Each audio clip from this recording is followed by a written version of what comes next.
Hello everyone, welcome to techno service education technology. आज हम नया टॉपिक्स लेकर आए हैं सी में। जस्ट लाइक हमने लास्ट टाइम में हमने किया था, लूपिंग वगैरह हमने पढ़ा था। लूपिंग में हमने पढ़ा था कि फॉर लूप क्या होता है, व्हाइल लूप क्या होता है, डू व्हाइल लूप क्या होता है, नेस्टेड लूप क्या होता है। हम लोगों ने इसके प्रोग्राम किए थे। नाउ आज हम लोग का जो नेक्स्ट टॉपिक है, हम पढ़ेंगे वेरिएबल्स। एक्चुअली में सी वेरिएबल का टाइप्स क्या होता है, सी वेरिएबल्स टाइप्स हम आज ये पढ़ने वाले हैं। तो वेरिएबल्स का टाइप जो होता है वो हमारे वेरिएबल्स दो तरीके के होते हैं। एक होता है लोकल वेरिएबल, एक क्या होता है, एक होता है local variable and second one is global variable. Second one is global variable. अब इन दोनों में डिफरेंस क्या है? वेरिएबल्स दोनों है, तो डिफरेंस क्या है? लोकल वेरिएबल जो होता है वो always define inside a function. हमारा लोकल वेरिएबल जो होता है वो हमारा फंक्शन के अंदर डिफाइन होता है, और हमारा जो ग्लोबल वेरिएबल होता है always define outside a function. मतलब कि जब आप एक प्रोग्राम करोगे तो जब आपको लोकल वेरिएबल का यूज करना है या ग्लोबल वेरिएबल का यूज करना है, तो लोकल वेरिएबल के लिए आपको फंक्शन के अंदर आपको डिक्लेयर करनी है वैल्यू, और ग्लोबल के लिए आप फंक्शन के बाहर करते हैं। जैसे अभी आप लोग जो प्रोग्राम किया है, इंटीजर मेन वगैरह किया है, इंटीजर मेन के अंदर हम लोग ब्रेसेस के अंदर वेरिएबल को डिफाइन करते थे, वो हमारा है लोकल वेरिएबल। अगर हम इंटीजर मेन के पहले, मतलब जैसे हम लोग डिफाइन करता था, फॉर एग्जांपल हमारा एग्जांपल ये है कि जैसे हम लोग डिफाइन करते थे इंटीजर मेन, और मेन के बाद हम यहां कह रहे थे ना कि इंटीजर इज इक्वल टू 5, ये हमारा है लोकल बिहेव करेगा क्योंकि ये फंक्शन के अंदर है, राइट। बट अगर हम फंक्शन के ऊपर हम यहां पर डिफाइन कर दे इंटीजर a इक्वल टू 5, तो ये हमारा है ग्लोबल वेरिएबल डिफाइन करेगा, ठीक है। इस तरीके से जो वेरिएबल होता है, वेरिएबल क्या होता है, हम जब वेरिएबल को डिफाइन करते हैं तो या तो हम कोई नंबर ही होगा या तो कोई वो कैरेक्टर ही होगा।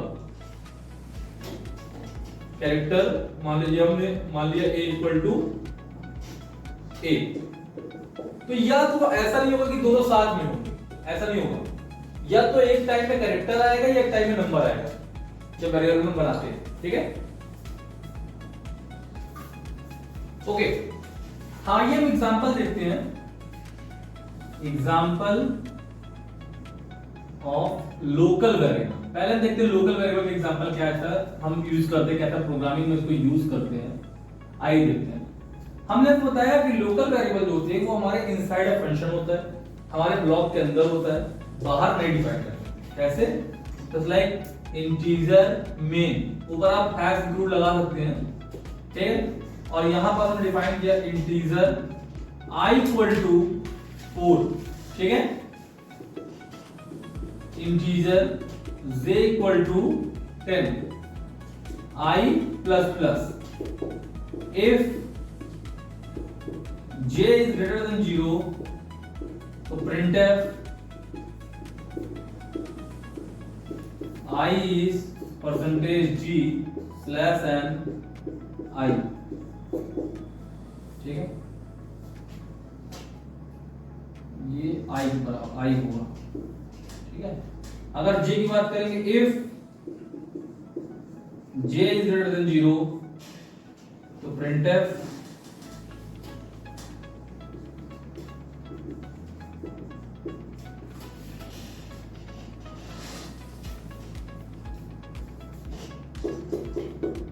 इसके अंदर हम वैल्यू डिफाइन करना चाह रहे हैं, हम ऐसे कर रहे हैं।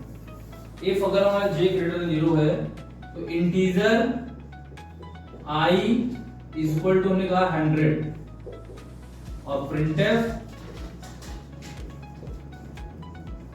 i इज percentage g slash n comma i।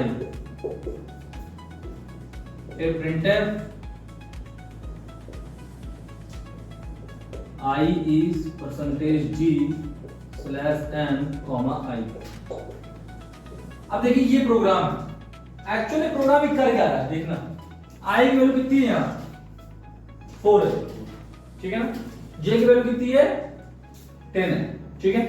हमने इंटीजर क्या करा है, ब्लॉक के अंदर हम डिफाइन किया है, वेरिएबल को बना रखा है, ये हमारी local variable.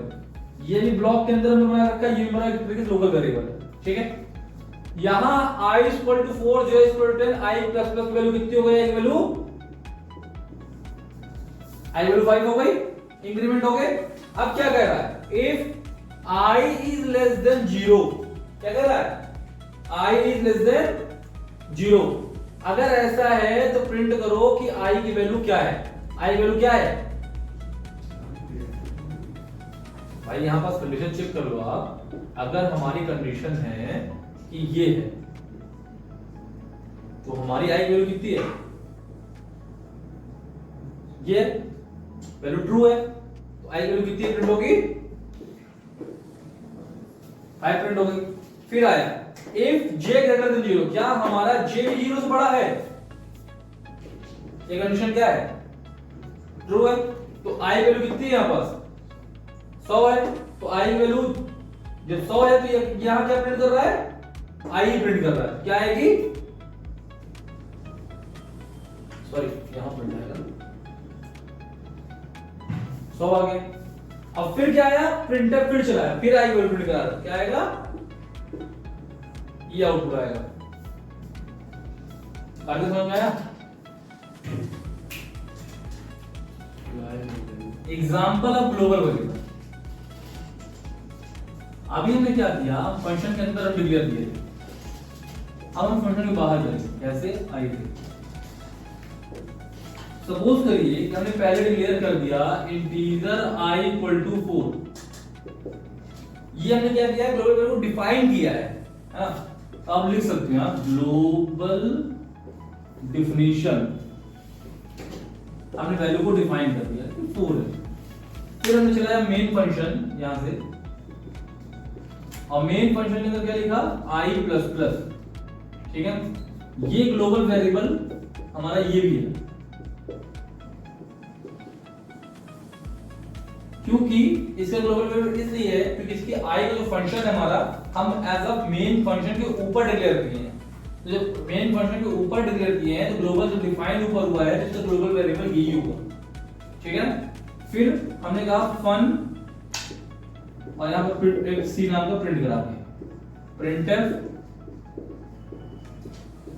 Value of i main function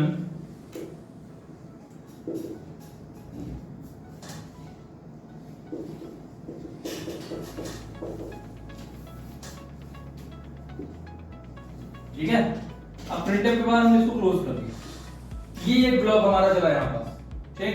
अब दूसरा चला रहे हैं हम, वापस से फिर चला रहे हैं function integer i equal to 20 और i प्लस प्लस, तो printf value of i equal to %d function n i। ये i इक्वल टू 20 जो आपने किया है, ये कहां डिफाइन किया आपने, वेरिएबल एक ब्लॉक के फंक्शन के अंदर, ये क्या हो गया, लोकल डिफिनीशन, लोकल डिफाइन हो गया, और उसका ये लोकल वेरिएबल हो गया। देखिए ये इसलिए ग्लोबल वेरिएबल हो गया क्योंकि इसको आपने डिक्लेयर किया था ग्लोबल डिक्लेरेशन। तो जब ग्लोबल डिफाइन करोगे आप, मेन फंक्शन के ऊपर करोगे, तो जब ग्लोबल डिफाइन है तो ये ग्लोबल वेरिएबल इसका हुआ, ये हमारा फंक्शन के अंदर है तो ये हमारा फंक्शन के अंदर चलेगा। प्रिंटफ के बाद एक ब्रैकेट आपको क्लोज होगा, ठीक है। इसका जो आउटपुट आएगा वो आउटपुट आपको कैसे आएगा, जब आउटपुट आएगा तो पहला आउटपुट क्या आएगा, पहला आउटपुट आएगा इसमें क्या, i इक्वल टू कितना है यहाँ पर 20 है, तो जब i इक्वल टू 20 है, पहला काम क्या करेगा, पहले आएगा मेन फंक्शन से, मेन फंक्शन पहले आएगा इन लोकल वेरिएबल पास आएगा, तो i equal to 20 i plus plus, तो पहली वैल्यू इसकी क्या आएगी 21 आएगी, और देन उसके बाद फिर ग्लोबल वेरिएबल डिफाइन करेगा, 4 है तो i प्लस प्लस हो जाएगा, तो इसकी वैल्यू आएगी 5। हमेशा ये ध्यान रखिएगा जब भी आप प्रोग्रामिंग करेंगे तो पहले क्या करेगा, लोकल वेरिएबल की वैल्यू प्रिंट करेगा, फिर उसके बाद ग्लोबल वेरिएबल में जाएगा, क्योंकि वो बाहर की चीज है। पहले सीधी सी बात है, फॉर एग्जांपल आपको सीधा रियल लाइफ एग्जांपल लो कि आपको अगर कहीं पहले जाना है तो पहले आप कहोगे ना, अरे पहले हम आस-पास की जगह तो घूम लेते, तब तुम बाहर घूमने जाए, तो पहले आप सोचोगे ना कि आस-पास जगह हम घूम रहे, तो वैसे ही ये है कि पहले हम इनसाइड फंक्शन कोई चीज यूज करेंगे, लोकल यूज करेंगे, देन फिर ग्लोबली यूज करते हैं। कोई आप ढूंढते हो, आपको बुक चाहिए, तो पहले आप अपने बुक अपने कहां ढूंढोगे? पहले अपने बैग में ढूंढोगे, फिर अपने रूम में ढूंढोगे, फिर पूरे घर में ढूंढोगे। तो बैग आपका क्या है, लोकल है कि हमें पता होगा कि हमारा बैग में ही हमारी बुक हो सकती है, अदरवाइज हमारे रूम में। तो बैग के लिए रूम ग्लोबल हो गया, रूम के लिए घर ग्लोबल हो गया। ठीक है, ओके। अब नेक्स्ट प्रोग्राम आप देखते हैं कि लीप ईयर का प्रोग्राम देखते हैं। पेन डालिए, write a program to check leap year. Leap year मतलब क्या होता है? जिसमें हमारे देश 366 डेज होते हैं, मतलब जो हमारी फरवरी 29 की होती है, तो उसे बोलते हैं लीप ईयर। तो आइए देखते हैं कैसे करेंगे। पहला काम क्या करेंगे, हैश इंक्लूड studio.h, हमने ये हेडर फाइल लगा, देन इंटीजर मेन फंक्शन हमने यूज किया, उसके बाद एक हमने किया इंटीजर ईयर नाम का हमने एक वैल्यू ली। इंटीजर ईयर नाम की वैल्यू इसलिए ली कि आप जो भी वैल्यू एज स्कैनअप में हम जो प्रिंट कराएंगे, तो यूजर कोई वैल्यू डाले तो बताए लीप ईयर है या नहीं है। तो हमने इंटीजर ईयर किया, उसके बाद प्रिंटफ किया, और प्रिंटफ में क्या लिखा, इंटर अ ईयर। आप कोई भी ईयर इंटर करेंगे, स्कैनर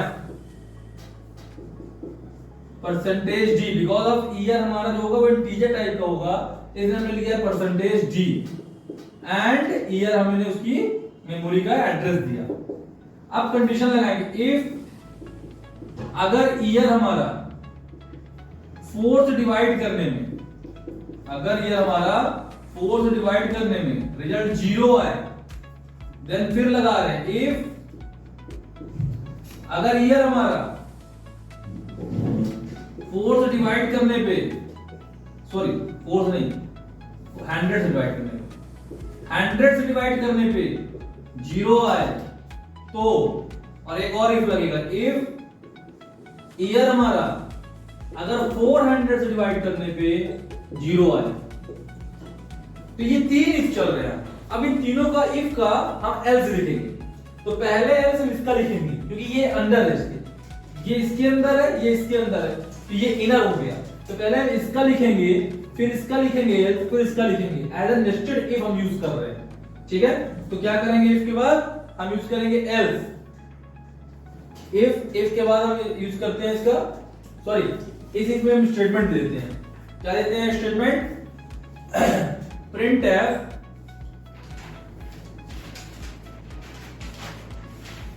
print f, और क्या लिख देते हैं, percentage d is a leap year, leap year comma year, जो भी ईयर होगा वो लिख के आए, साथ में लीप ईयर लिखा है। ठीक है, अब इसका हम एल्स लिखेंगे। प्रिंटफ में हमने लिखा दिया, प्रिंटफ के बाद एल्स लिख रहे हैं, एल्स फिर प्रिंटफ, अब यहां पे इसका क्या प्रिंटफ लिखेंगे, इसका ये इसका एक का प्रिंटफ लिख दिया पर इसमें लिखा है हमने कि ये लीप ईयर है, तो एल्स में क्या लिख जाएंगे, नॉट लीप ईयर। तो percentage D is a not leap year, और यहां पर हम ईयर का लिखेंगे। ये ध्यान दीजिएगा, एक ब्लॉक ये खत्म हुआ, मतलब कि ये जो ब्लॉक है ये इसका ये ब्लॉक खत्म हो गया, इफ का ब्लॉक ये हमारा खत्म हो गया, एक हमारा ये पैराग्राफ जो चला था इसका ये प्रोसेस हमारा यहां खत्म हो गया। ठीक है, अब इस इफ वाले लिखना है, तो हम क्या लिखेंगे, फिर से प्रिंटफ, इफ तो हमने लिखा ही है ना, इसका एल्स डायरेक्ट लिखेंगे, एल्स प्रिंटफ, और यहां लिखेंगे percentage D is a leap year, और ईयर। ठीक है, फिर एक ब्रैकेट बंद, फिर लगा एल्स प्रिंटफ, और अब लिखा percentage D is not a leap year comma year, और यहां लिखेंगे रिटर्न 0। देखिए प्रोग्राम कैसे रन करता है मैं आपको दिखा देता हूं। फॉर एग्जांपल आपने लिया, सपोज करो कि 2012 लिया, आपने ये लिया, ठीक है, 2012 में लिखा। अब पहली कंडीशन आएगा ईयर में कि क्या 2012 हमारा 4 से डिवाइड होगा, 2012 क्या हमारा 4 से डिवाइड होगा, 4 5 के 20 1 0 एंड 4 3 जा 12, हाँ हमारा 12 से ये डिफाइन हो जाएगा, मतलब रिमाइंडर हमारा 0 आ जाएगा। तो ये कंडीशन हमारी क्या हो गई, ट्रू हो गई। ये कंडीशन जैसे ट्रू हुई इस इफ में आ गया। अब कंडीशन क्या है, क्या 2012 हमारा 100 से डिवाइड होगा, क्या 100 से डिवाइड होगा 0 रिमाइंडर आएगा, नहीं आएगा, क्योंकि भाई 100 से करोगे अगर 20 बार में करोगे क्या हो जाएगा 2000, यही आएगा ना, तो क्या हो जाएगा, तब भी हमारा 12 बचेगा। तो हमारा ये कंडीशन यहां से फॉल्स हो गई, ठीक है। तो इस कंडीशन को फॉल्स होते ही ये इसका एल्स स्टेटमेंट प्रिंट कर देगा। इसका एल्स स्टेटमेंट कौन है, दूसरा वाला, दूसरा वाला क्या है इसका एल्स, भाई इसका एल्स ये है और इसका एल्स ये है और इसका एल्स ये है, ठीक है। दूसरा वाला कंडीशन फॉल्स हुई तो ट्रू वाले कंडीशन में जाके कहां जाएगा, ये लाके प्रिंट कर देगा कि it is a leap year, मतलब 2012 इज अ लीप ईयर, ये प्रिंट कर देगा, ठीक है। समझ में आया। अगर इन केस हम आपको दूसरी वैल्यू दें, जैसे आप करो 1900 या कोई भी नंबर आप ले सकते हो, जो बोलो आप, कोई बोलो 2024 ले लो, ये लगा 2024 लिखा हुआ, ठीक है।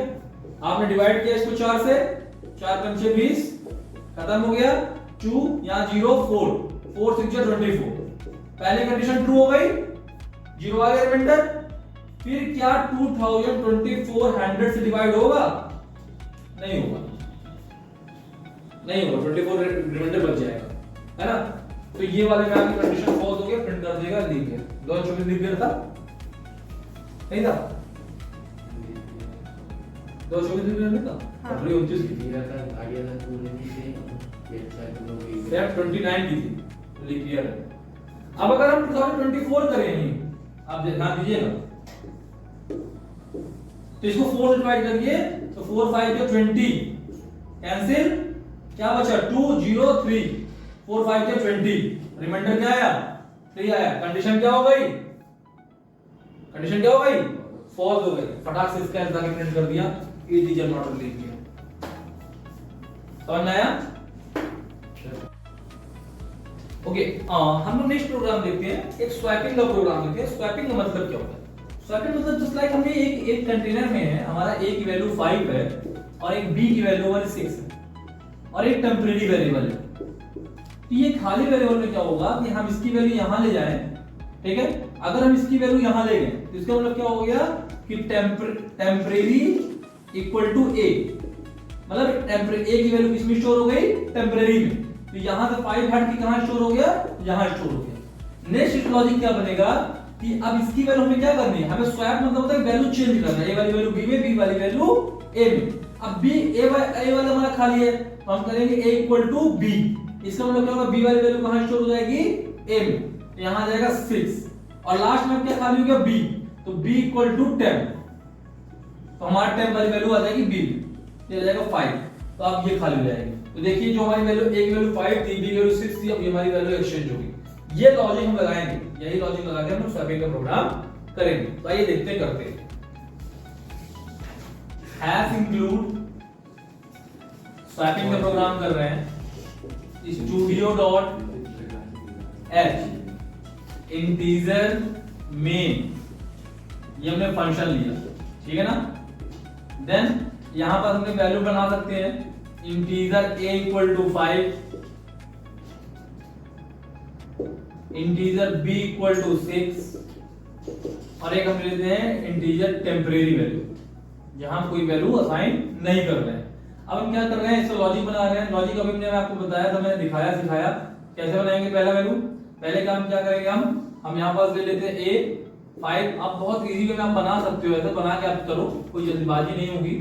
तो पहला काम क्या करो, आप पहले आप वैल्यू शिफ्ट करो b वाली वैल्यू, तो आप करो b इक्वल टू 10, तो यहां पर 6 आ गया और यहां पर क्या हो गया, वैकेंट हो गई स्पेस, ठीक है।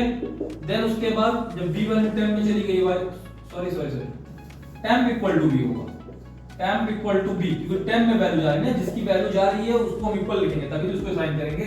तो temp equal to value b हो गई। अब क्या हो गया, b वाली वैल्यू हमारी खाली हो गई, तो a वाली वैल्यू इसमें जाएगी, तो a equal to b, sorry b वाली वैल्यू जाएगी ना, b इक्वल टू a, ये वैल्यू यहां जाएगी, ये वैल्यू खाली हो गई, यहां गई 5।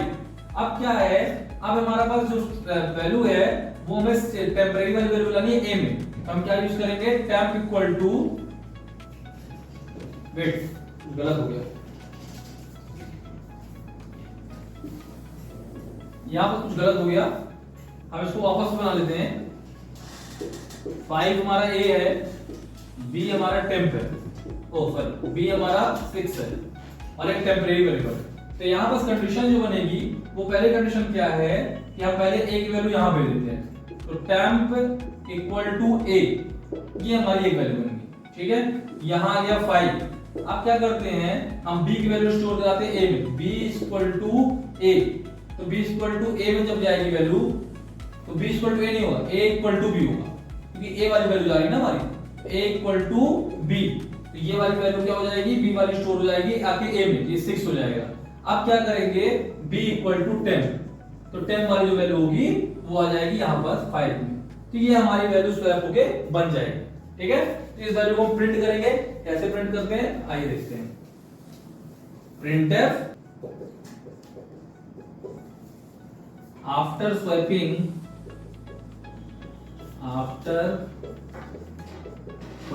कॉमा क्या क्या है, a comma b and comma temp, ठीक है ना, क्लियर है। और यहां परसेंटेज डी आप लगा लीजिएगा, 3 बार परसेंटेज डी मिला दीजिएगा, percentage D percentage D percentage D, और यहां पर डबल एंटर, ठीक है।